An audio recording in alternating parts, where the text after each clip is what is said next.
எல்லாருக்கும் வணக்கம். நான் Hema Subramanian. Welcome to home cooking Tamil. பொதுவாக முக்காவாசி டிஃபன்ஸ்க்கு நம்ம சைடில் தொட்டு சாப்பிட்றது தேங்காய் சட்னி தான். ஆனால் இன்றைக்கி நான் உங்களுக்கு ஒரு ஸ்பெஷல் சட்னி ரெசிபி காட்ட போகிறேன். இதில் சுத்தமாக தேங்காய் இருக்காது. இதுதான் மதுரை ஸ்பெஷல் தண்ணி சட்னி. இது இட்லி தோசைக்கெல்லாம் சூப்பராக இருக்கும் அண்ட் ரொம்ப சிம்பிளாக ரொம்ப ஈஸியாக இந்த சட்னியை நம்ம செஞ்சிடலாம். ஸோ வாங்க இந்த மதுரை ஸ்பெஷல் தண்ணி சட்னி எப்படி செய்யறதுன்னு பார்க்கலாம்.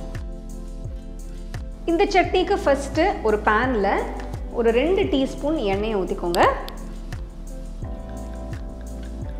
ஊற்றிட்டு ஜஸ்ட் ஒரு 2-3 இன்க்ரீடியன்ஸை நம்ம ஃபஸ்ட்டு இதை வதக்க போகிறோம்.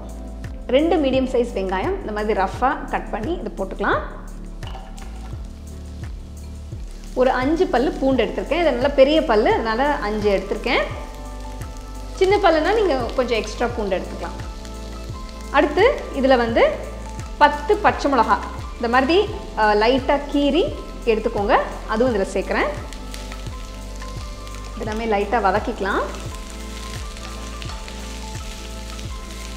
காரம் உங்களுக்கு டேஸ்ட்டு தகுந்த மாதிரி எவ்வளோ வெங்காயம் எடுத்துருக்கீங்களோ அதுக்கு தகுந்த மாதிரி நீங்கள் அட்ஜஸ்ட் பண்ணிக்கலாம். ஸோ நீங்கள் வீட்டில் என்ன மாதிரி சட்னிஸ் எல்லாம் நார்மலாக செய்வீங்க? தேங்காய் சட்னி இல்லாமல் நிறைய சட்னிஸ் நம்ம செய்யலாம். ஸோ நீங்கள் வீட்டில் ஏதாவது ஸ்பெஷல் சட்னி செய்வீங்களா, இல்லைனா வித்தியாசமாக ஏதாவது புதுசாக ஏதாவது சட்னி ட்ரை பண்ணிங்களா? அதெல்லாம் எனக்கு கமெண்ட் செக்ஷனில் சொல்லுங்கள்.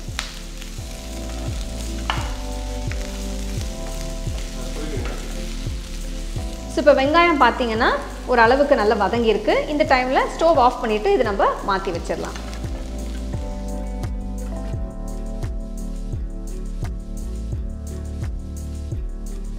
வெங்காயம்லாம் நல்லா கூல் ஆகிடுச்சு. இதை நம்ம மிக்ஸி ஜாருக்கு மாற்றிடலாம். இதில் நான் ஒரு 1/2 கப் பொட்டுக்கடலை சேர்க்குறேன். 1/2 டீஸ்பூன் கல்லுப்பு அதுவும் ஆட் பண்ணுறேன்.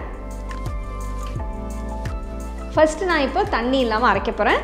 அதுக்கப்புறம் எவ்வளோ தண்ணி தேவையோ கொஞ்சமாக ஊற்றி அதை நான் அரைக்க போகிறேன்.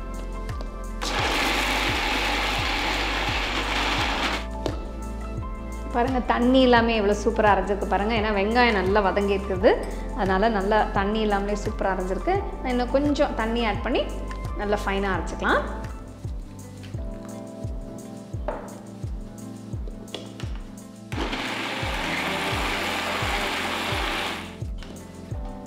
பாருங்கள் சட்னி எவ்வளோ சூப்பராக அரைஞ்சிருக்குன்னு உங்களுக்கு காட்டுறேன் பாருங்கள். ஸோ இந்த கன்சிஸ்டன்சி நம்மளுக்கு பர்ஃபெக்டாக இருக்குது. இது போகிறோம். இந்த மாதிரி உங்களுக்கு வந்துருச்சுன்னா நீங்கள் இதை எடுத்து வச்சிடலாம். இப்போது இதை நான் ஒரு பவுலுக்கு மாற்றிட போகிறேன்.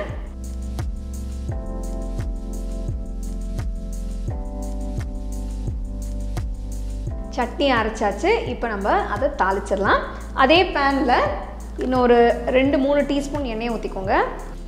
எண்ணெயை ஊற்றிட்டு இதில் 1 டீஸ்பூன் உளுந்து, அடுத்து 1 டீஸ்பூன் கடுகு. இது கொஞ்சம் வறுபடட்டும். ஸோ கடுகு பொரிய ஆரம்பிச்சிருச்சு.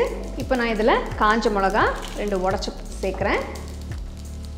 அதே மாதிரி 2 கருவேப்பிலை. ஸ்லிப்பாகி விழுந்துருச்சு. ஓகே, எடுத்துடுறேன். ஐயோ,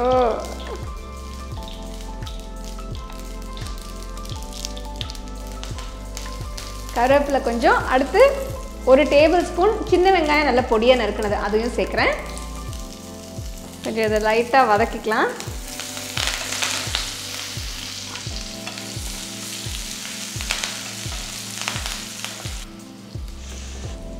கருவேப்பிலை போட்டாலே தெரிக்குது. ஸோ இப்போ நம்ம அரைச்ச சட்னியை இதில் சேர்த்துடலாம்.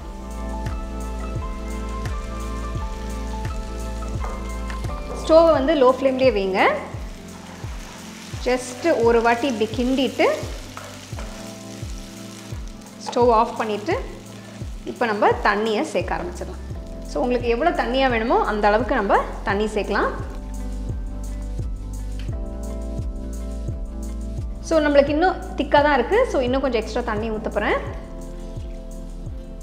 உங்களுக்கு கரெக்டாக அந்த நல்ல ஒரு தண்ணி கன்சிஸ்டன்சி வர வரைக்கும் நீங்கள் தண்ணியை சேர்த்துக்கலாம். ஸோ நான் இப்போது 2 கப்பு ஊற்றிருக்கேன். பார்த்தீங்கன்னா இன்னும் கொஞ்சம் திக்காக தான் இருக்குது. ஸோ இன்னும் கொஞ்சம் தண்ணி ஊற்றி எனக்கு தேவையான கன்சிஸ்டன்சிக்கு நான் இதை கொஞ்சம் அட்ஜஸ்ட் பண்ண போகிறேன். ஸோ 3வது கப்பும் ஊற்றிட்டேன். ஸோ இப்போ நம்மளுக்கு தேவையான கன்சிஸ்டன்சி வந்தாச்சு. இங்கே பாருங்கள்,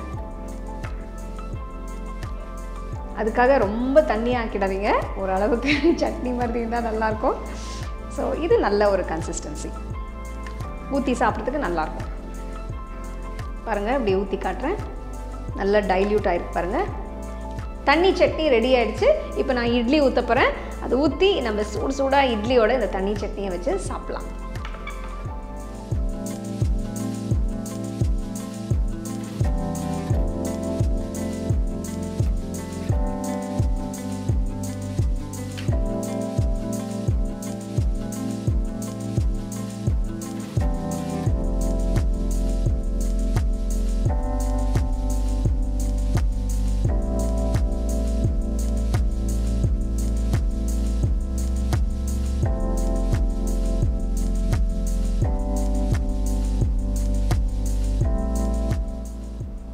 சூப்பரான மதுரை தண்ணி சட்னி ரெடி ஆயிடுச்சு. நல்ல சுடுசுடாக சாஃப்டாக நல்ல ஸ்பாஞ்சி இட்லி மேலே நிறைய சட்னி ஊற்றி வச்சுருக்கேன். இப்போ இதை நான் டேஸ்ட் பண்ணிவிட்டு எப்படி இருக்குன்னு உங்ககிட்ட சொல்கிறேன். சாப்பிடலாமா? ஆஹாஹா,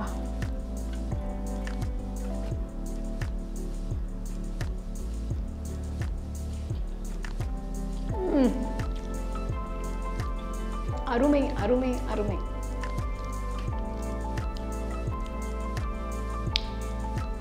ரொம்ப ஹாப்பியாக இருக்குது. நான் இந்த மாதிரி தேங்காய் இல்லாமல் சட்னி சாப்பிட்றது, எஸ்பெஷலி இந்த ஃப்ளேவர்ஸோட, தேங்காய் சட்னி ஃப்ளேவர்ஸோட இந்த மாதிரி ஒரு சட்னி சாப்பிட்றது இதுதான் ஃபஸ்ட் டைம் எனக்கு. சூப்பராக இருக்குது சத்தியமாக.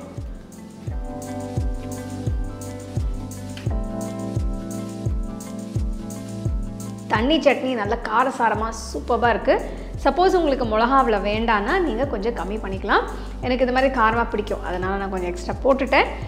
அந்த கலரும் அதனால தான், மிளகா காரம்னால தான். வீட்டில் வந்து நிறைய கெஸ்ட் இருக்காங்க, சொந்தக்காரங்களாம் வந்திருக்காங்க, தேங்காய் இல்லைன்னா உங்களுக்கு தேங்காய் பிடிக்காதுன்னா இந்த மாதிரி ஸ்டைல் சட்னி நீங்கள் வீட்டில் செஞ்சு இட்லி தோசைக்கெல்லாம் வச்சு சாப்பிட்லாம். சூப்பராக இருக்கும். கண்டிப்பாக இந்த ரெசிபி நீங்கள் ட்ரை பண்ணி எப்படி இருந்துன்னு எனக்கு சொல்லுங்கள். மீண்டும் இன்னொரு நல்ல ரெசிபியோட உங்களை சந்திக்கிறேன். நன்றி, வணக்கம். சின்ன பல்லுனா கொஞ்சம் எக்ஸ்ட்ரா இருக்கும், நான் இங்கேருந்து போகிறேன். இதில் நான் வந்து 1/2 கப், அதாவது ரெடி. ஃபஸ்ட் நான் திருப்பி சொல்கிறேன்.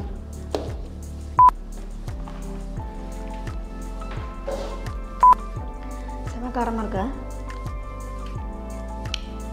1 டீஸ்பூன், சாரி.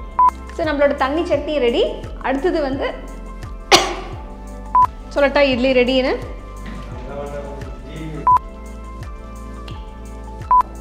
கட் பண்ணிக்கலாம் Prashanth. The second edition of our home cooking book is now available on our website 21frames.in. I'll give you the link in the description. You can go and check it out. The book is currently available only in India for now, so you can place your orders on 21frames.in.